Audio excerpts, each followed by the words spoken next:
Това видео достига до вас благодарение на Sennheiser. Здравейте, приятели, аз съм Тони. Днес съм го казал 13 пъти.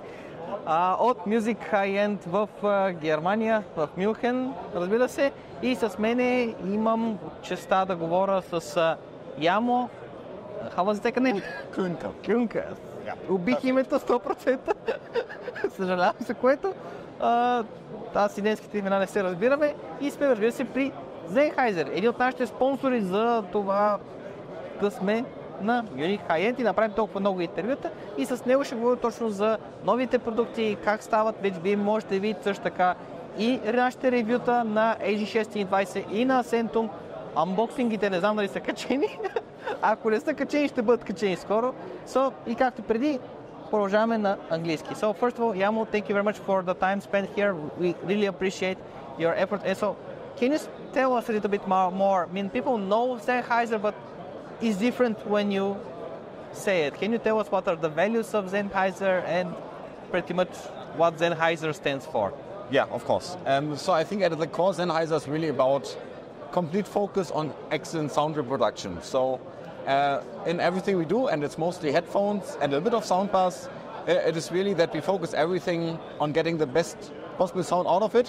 And I can tell you from experience in development that this is not always very easy. So sometimes customers say they want better ANC, and that compromises in sound quality. And then basically the metal of the company is tested, whether you now go for ANC and compromise for sound quality, or you still really go for the best sound quality you can get. And I think that is really the beating heart of Sennheiser, that we have really acoustic engineers with 40 years of experience, and our own transducer manufacturers in Ireland who've also done it for decades. And all of those are really combined in their effort to really make the best sound possible. And also Sennheiser has the HE1, which also is present here. When they make the tour, it was back then because they're hiding it for very... So if you want to hear the HE1, you can also come here, or you can come to our shop where it's available for you, because we drive Dacia, not Mercedes, so you can have listen to the HE1 as well. And the new products, Yes. It's a Closback 620s S. Yeah. One thing which we were not certain, but we found out later on, is can we have a balance cable? And we saw that it can, right? Yes, exactly. So it's internally balanced, internally wired balanced, so you can change the cable and change it to a balanced one. And in fact, we have a few balanced cables here also. Yeah. So yeah, that really increased the sound quality the last little bit. And it's even so easy to power that something cheap like the Go Link, which you also have, small topic, you can drive it. But you still need to have an amplifier because there are 150 ohms. Yeah, exactly. Okay, and what is the advantage of taking the 620s over 560s, for example? So the first one would be that it's closed, so it's just more convenient to use. Yes. So you can use it in an office setting or at home without disturbing anyone else. So that's just a very functional benefit. But what it also does much better is space impact. So that is one advantage of closed-back headphones also, that you can realize a bit of a higher bass shelf. And I think this will have like at least 6 dB more bass than the 560S. So it is really noticeably more punchy and fun to listen to for electronic music. And then the last one is that we've also realized a new transducer with a different material. It's a specific laminate that is much, much faster than the transducer material on the AG560S. So it will sound even more detailed, even though it's a closed-back headphone. And that is quite amazing. Can we say that this is the 6 series for offices? If I go to the work and I want to listen to something not to be disturbed, this is the model. Absolutely, yeah. Okay, and one thing which I found very interesting, because I'm usually, when I have the headphones from Sennheiser, I'm always used to the wire coming from the right. Yeah. And this one is from the left. Is there any particular reason for this decision, or it was just a design issue? Not issue, but solution. I think it doesn't make much of a difference. I think, generally speaking, on the left is preferable in case you do something with your right hand. So most people are right-handed, and your arm is more likely to move a lot. So that is why I think left is better, but it's up to personal preference, and if other people think differently, then it's also fine.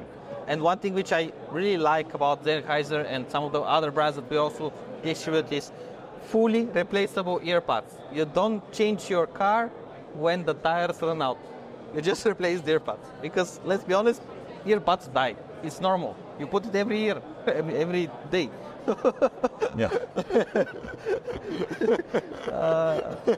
Yeah, and we also have the Centums, which were recently introduced. So Yes. these are to replace the CX series.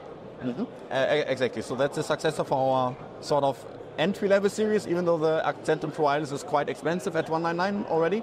But that also comes with a number of improvements over the CX series, so it is much more comfortable. So I think it's the most comfortable Sennheiser True Wireless to date. So for me, it's even more comfortable than the Momentum series. It has also high performance ANC. It has also the 7mm high performance driver, so it really checks all the boxes. And for that, I think it is really quite a good deal. So many new products this year. Like last year, it was a little bit, but this year we have the Momentum 4, we have the Centum Plus normal ones. Then we have the Centum True Wireless, which was released 3 days ago, something. Yeah. Now we have the HG620s. This year will be we're not even halfway there. It's already booming with so many products. So quite interesting to see what will happen in the future. Yeah. One thing which we always ask our interviews, we've done so many today, yesterday. So 3 questions which I'm going to ask you. First is, digital or analog source? Which one do you prefer? I use mostly digital, but sometimes analog just sounds a bit better. It's a matter of convenience versus leaning back, but most of the time I use digital. Okay. And how would you describe Sennheiser with 3 words? I love this question. It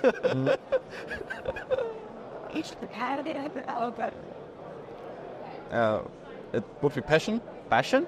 1. It would be science. Science? And it would be autism. Oh, what? I mean, in a positive sense, that we are really throughout with our development. You know, that people really go the last mile and try out everything, a single thing. And in normal companies, you will just find a solution and ship that to the market. And we find the first solution and think, okay, it's 80% there. Maybe find another one. And then we go through 10 iterations. And after 10 years, we are done with the project, feels like. But that's it, really being very throughout and doing things to precision and perfection and refinement. And the last question that I want to ask, now we are greedy people. I mean, you always introduce something new, and we always, immediately my next question is, okay, this is nice, what is next? So what is next for Sennheiser? Yeah, let's see. I mean, I'm the product manager for audiophile, so I cannot speak for the entire company, of course.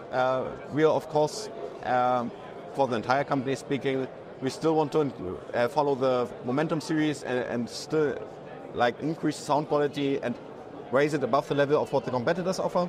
But for audiophile, we are pretty sure that this is our first real, let's say, affordable offer for high-performance closed-back headphones. And let's see how this fares in the market. But I'm quite sure maybe you will see another one at some point. And then, of course, somewhere in the future, we also want to make real high-end offerings. Again. Something new, like to replace the HG800? Let's see what it is. But, Okay. But we are working on something, I promise you. All right. So I would really like to thank Yamu. Thank you for the time here. I really appreciate it. So for me, it was a real pleasure. What is pleasure? And и както преди, така и сега, аз бях Тони. До следващото интервю.